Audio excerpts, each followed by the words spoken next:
The story of the Sea Peoples and their role in what historians call the Bronze Age collapse remains one of the most fascinating mysteries of the ancient world. To understand who they were and how they came to be remembered in inscriptions, ruins, and legends, we must travel back over 3,000 years, into the late Bronze Age world of the Eastern Mediterranean. At that time, around 1200 BCE, the great civilizations of the Near East and the Aegean flourished. Egypt under the New Kingdom pharaohs dominated the Nile Valley and projected influence into Canaan. The Hittite Empire held sway over Anatolia and northern Syria, ruling from their capital at Hattusa.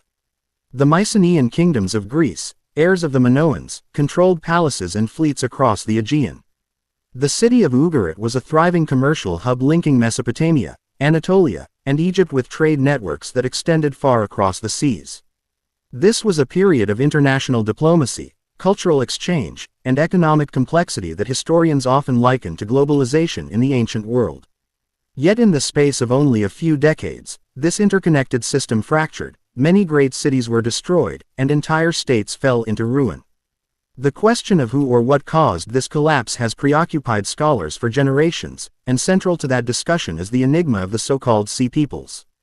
The name Sea Peoples comes from Egyptian inscriptions, particularly those of pharaohs Merneptah and Ramses III, who describe invasions of Egypt by confederations of foreign groups coming by both land and sea. These inscriptions, carved in hieroglyphs on temple walls, depict men with distinctive feathered headdresses, horned helmets, and round shields. They are shown attacking Egypt in great ships, while Egyptian forces repel them with archers and chariots. Ramses III, in particular, boasted of defeating a vast coalition of these outsiders in a land and sea battle around 1177 BCE, in the 8th year of his reign. He names them as Peliset, Tjeker, Shekelesh, Denyen, and Weshesh, among others. Egyptian scribes portrayed them as destructive invaders who had already ravaged the Hittite lands, destroyed cities along the Levantine coast, and threatened the survival of Egypt itself. From these records comes the enduring image of the Sea Peoples as seaborne marauders who swept across the Mediterranean in a wave of chaos. But were they really a single people or a confederation, or is the term itself a later invention applied to many distinct groups? The truth is complex. The Egyptian inscriptions did not call them Sea Peoples as one collective name. That label was coined by modern scholars in the 19th century. What the Egyptians described were multiple groups, each with its own name, sometimes allied together, sometimes acting independently. For example, the Peliset are often identified with the Philistines, who later appear in the Hebrew Bible as inhabitants of the coastal plain of Canaan. Archaeology has uncovered distinctive pottery and architecture in Philistine cities like Ashkelon, Ashdod, and Ekron that suggest a foreign origin, perhaps linked to the Aegean. The Shurdan are sometimes thought to be connected with Sardinia, the Shekelesh with Sicily, and the Denyen with the Greek Danons. These connections remain debated, but they hint that the movements of these groups may have been part of a larger migration from the central and western Mediterranean into the eastern regions. The collapse of the Late Bronze Age cannot be reduced solely to the invasions of outsiders, however. Archaeological evidence shows that many cities were destroyed not just by invaders but also by earthquakes, internal revolts, and systemic breakdowns in agriculture and trade. Drought has been proposed as a major factor, as climate data suggests the eastern Mediterranean experienced prolonged arid conditions around 1200 BCE, leading to crop failures, famine, and population movements. In such a fragile system, where palace economies depended on long-distance trade and on maintaining supplies of grain, tin, and copper, disruptions could quickly cascade. The Hittite Empire fell not only because of outside attacks but also because of internal weakness and logistical strain. Ugarit, once a thriving port city, was destroyed and abandoned, its cuneiform tablets buried in ruins that tell a story of urgent letters requesting aid that never arrived. The Mycenaean palaces in Greece were burned, and in their place came centuries of poverty and illiteracy, remembered later as the Greek Dark Age. In this context, the Sea Peoples may not have been the sole cause but rather both products and accelerants of a much wider collapse. The mystery that continues to intrigue us lies in the identity of these groups. Were they displaced populations fleeing famine and political turmoil? Were they mercenaries who once served in the armies of the great powers and turned against their employers when pay failed? Were they pirates and opportunists who took advantage of weakened states to plunder? Perhaps they were all of these at once. Ancient societies were far from static. People moved for many reasons: hunger, war, trade, or opportunity. The Egyptian reliefs show women and children among the migrants, which suggests that at least some of the groups were whole communities on the move, not just warriors. This image resonates with the idea of a mass migration, possibly driven by environmental stress or social collapse elsewhere, spilling into the lands of the eastern Mediterranean. The Sea Peoples also highlight the interconnectedness of the Bronze Age world. If one link in the chain broke, the effects rippled outward. For instance, tin, essential for making bronze, had to be imported from distant regions like Central Asia or Afghanistan. Copper came from Cyprus and Anatolia. Grain was shipped across the Mediterranean. Palatial economies hoarded resources and redistributed them to support armies, officials, and craftsmen. When trade routes were disrupted, when famine struck, when enemies attacked, the whole system faltered. The letters from Ugarit to its allies pleading for help against seaborne attackers show how sudden and devastating these disruptions could be. The fact that multiple civilizations collapsed in roughly the same time frame, Mycenae in Greece, Hittite Anatolia, Ugarit, much of Canaan, and even parts of Egypt, underscores the systemic nature of the crisis. In recent years, new archaeological and scientific discoveries have shed more light on this era. Pottery styles, burial practices, and DNA analysis have pointed to Aegean origins for some of the groups associated with the Sea Peoples. Philistine pottery, for example, bears strong similarities to Mycenaean designs, though adapted over time into a unique local tradition. Linguistic studies suggest that some of the names recorded by Egyptians may correspond to known ethnic groups or places in the wider Mediterranean. The Shurdan, for example, are depicted with horned helmets, and similar styles appear in later Sardinian culture. The Denyen may link to the Homeric Danons, one of the collective names for the Greeks in epic poetry. Yet no single identification is universally accepted, reminding us how fragmentary the evidence remains. The role of Egypt in this drama is also telling. Ramses III, often called the last great pharaoh of the New Kingdom, depicted himself as the savior of Egypt against the invading hordes. His inscriptions at Medinet Habu describe how the Sea Peoples had already overthrown great kingdoms and now sought Egypt as their prize. He claimed to have defeated them in a great battle on land and sea, using clever tactics to trap their ships and shower them with arrows. The reliefs show chaotic naval combat, with Egyptian ships ramming enemy vessels, and warriors falling into the water. The outcome, according to Ramses, was a decisive victory that preserved Egypt. Yet Egypt itself never fully recovered its former power after his reign. Though it survived the collapse better than most, it entered a long decline. In this sense, the Sea Peoples were both a threat and a symbol of the larger forces transforming the region. The fascination with the Sea Peoples endures because they embody the drama of sudden upheaval and the mystery of lost origins. They stand at the crossroads of migration, war, climate change, and the fragility of complex societies. They remind us that civilizations are not invincible, that networks of power and trade can collapse in the face of multiple pressures. Their story is also a reminder of the resilience and adaptability of human communities, for from the ruins of the Bronze Age arose new cultures. The Iron Age would see the rise of the Israelites, the Phoenicians, the Neo-Hittites, and eventually the Greek city-states. The Philistines, likely descendants of the Peliset, became key players in the biblical world, clashing with early Israelite tribes. The collapse opened space for new beginnings, even as it marked the end of old empires. The mystery of the Sea Peoples also resonates with modern audiences because it speaks to enduring themes: mass migration, cultural encounters, climate stress, and the fall of complex societies. In our own age, with global networks under strain and concerns about climate and resource shortages, the story of the Bronze Age collapse feels hauntingly familiar. Scholars debate whether the Sea Peoples were primarily migrants or warriors, whether they were driven by hunger or ambition, but what is certain is that they were part of a transformative process that reshaped the Mediterranean world. Their legacy endures in archaeology, in the ruins of destroyed palaces, in the layers of ash that mark sudden devastation, in the pottery styles that trace cultural movement, in the inscriptions carved into stone. Every discovery adds a fragment to the puzzle, but the full picture remains elusive. Were they Sardinians, Sicilians, Anatolians, Greeks, or some mixture of all? Did they come in waves or as a single great migration? How much did climate play a role in pushing them from their homelands?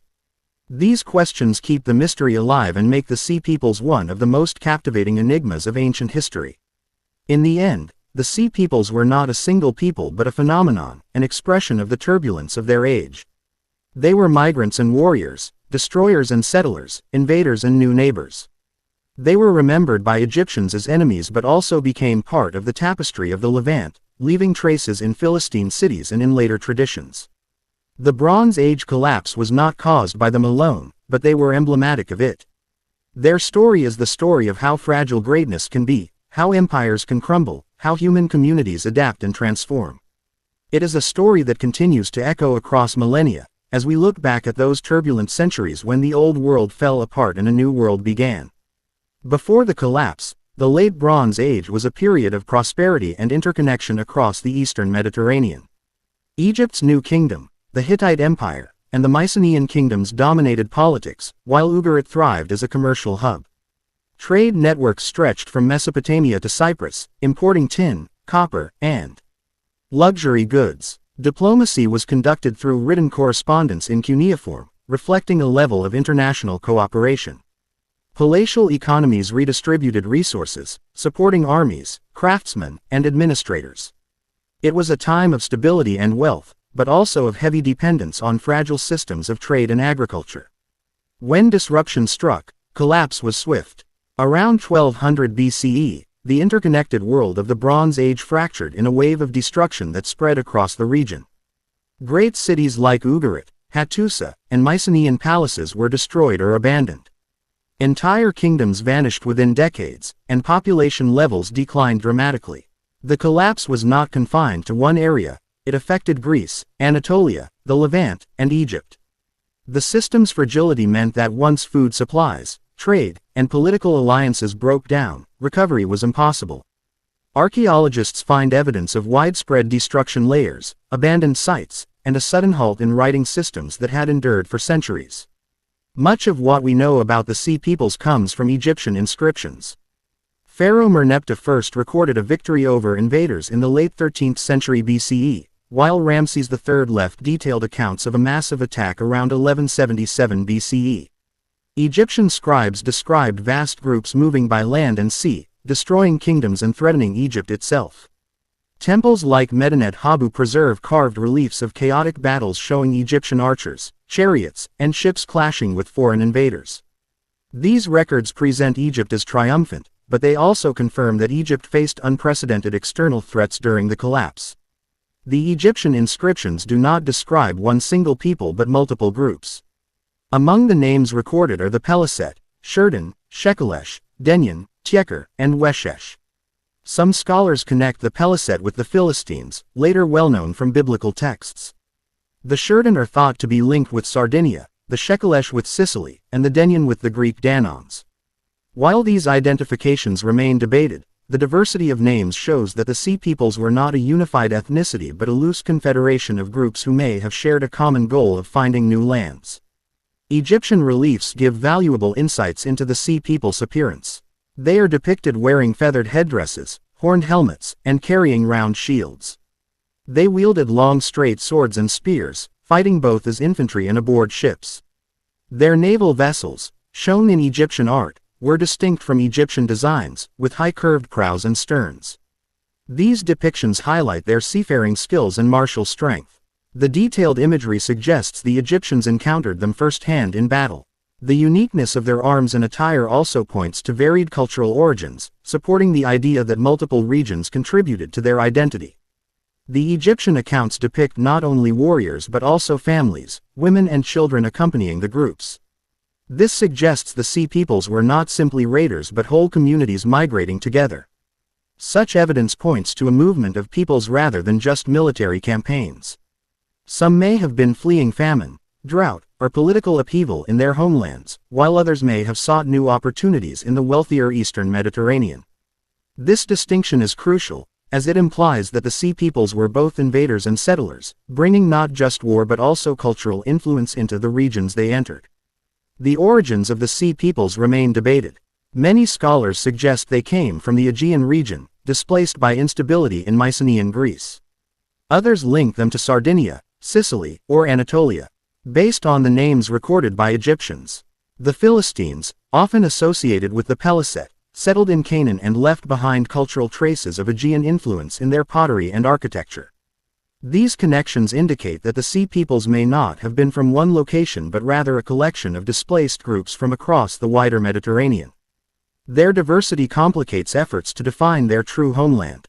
Archaeology provides crucial evidence for identifying the Sea Peoples. In Philistine cities like Ashdod and Ekron, excavations reveal pottery styles resembling Mycenaean designs, suggesting Aegean origins. Burial customs and architectural features also hint at foreign influence.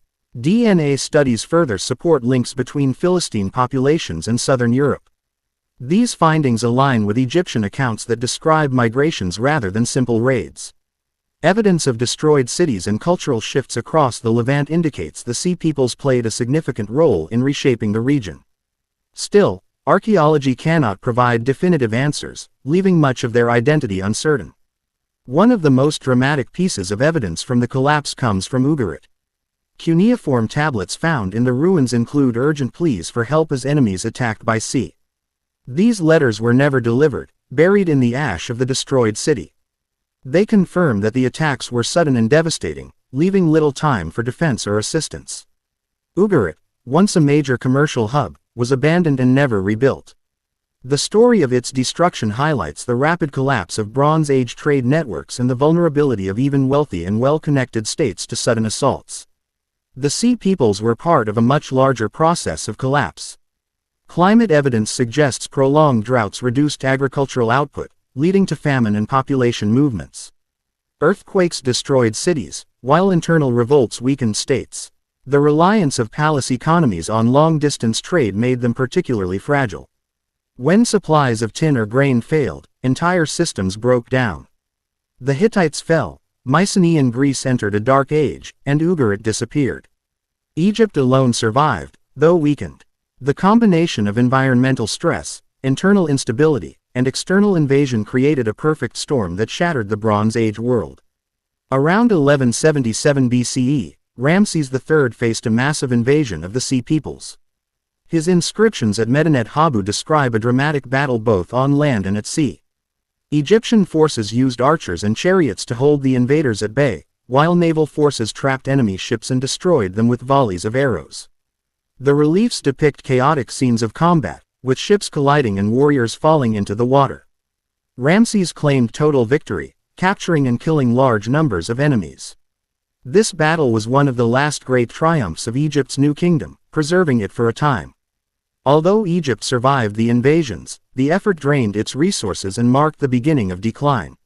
Ramses III celebrated his victory, but after his reign Egypt entered a period of political fragmentation and economic weakness. The loss of trade routes, the expense of defense, and the general instability of the region limited Egypt's power. It never regained the dominance of earlier centuries. The Sea Peoples thus represent both a temporary threat repelled and a sign of irreversible change. Egypt's survival was remarkable, but its long golden age was effectively over. The Hittite Empire collapsed completely during this period. Their capital, Hattusa, was abandoned, and their political system disintegrated. Mycenaean Greece also suffered destruction as palaces like Mycenae, Tiryns, and Pylos were burned. With the fall of these centers came the loss of literacy, bureaucracy, and trade, plunging Greece into a dark age that lasted centuries. These collapses created a power vacuum in the eastern Mediterranean. The disappearance of such major players reshaped the region and allowed new groups to rise in the Iron Age. The fall of these powers remains one of history's great turning points. The collapse did not leave a void forever. Out of the ruins emerged new cultures that defined the Iron Age.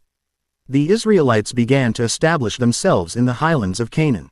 The Phoenicians, heirs of cities like Tyre and Sidon, expanded their maritime trade, eventually colonizing the western Mediterranean.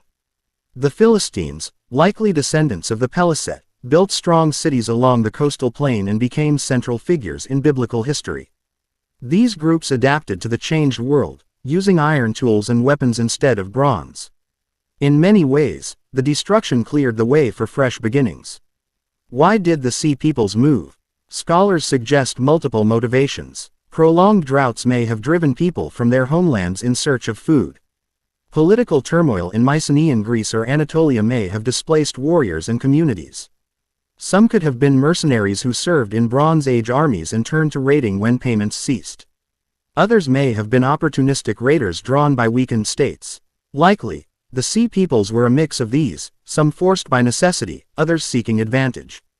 Their movements reflect the pressures of a collapsing system and the adaptability of human groups in crisis. Modern scholars coined the term Sea Peoples, but the Egyptians never described them as one unified group. Instead, they named multiple distinct groups who sometimes allied together. This suggests the Sea Peoples were not an ethnicity but rather a phenomenon, a collection of displaced or opportunistic groups whose paths converged. Their diversity explains the difficulty of identifying a single homeland or culture.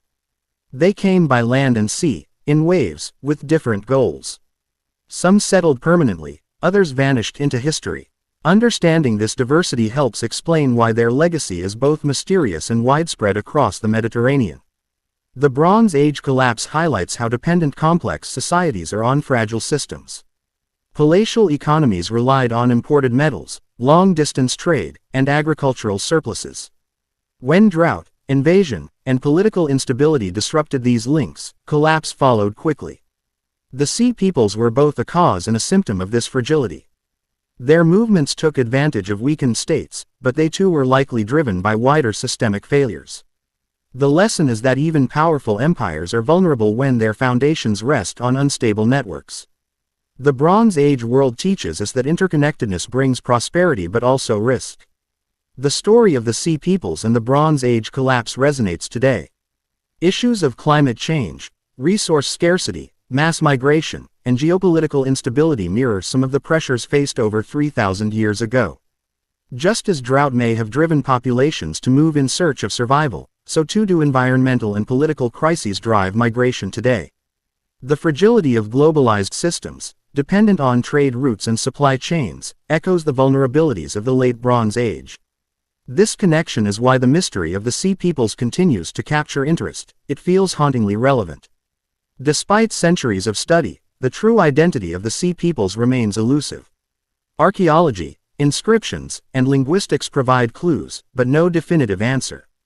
Were they Aegean refugees, Western, Mediterranean migrants, Anatolian rebels, or all of these combined? Their sudden appearance in Egyptian records and their role in widespread destruction make them central to understanding the collapse, yet the lack of clear origin leaves room for debate. This uncertainty fuels fascination, as new discoveries continue to reshape our understanding. The Sea Peoples remain one of history's enduring enigmas, balancing between evidence and speculation.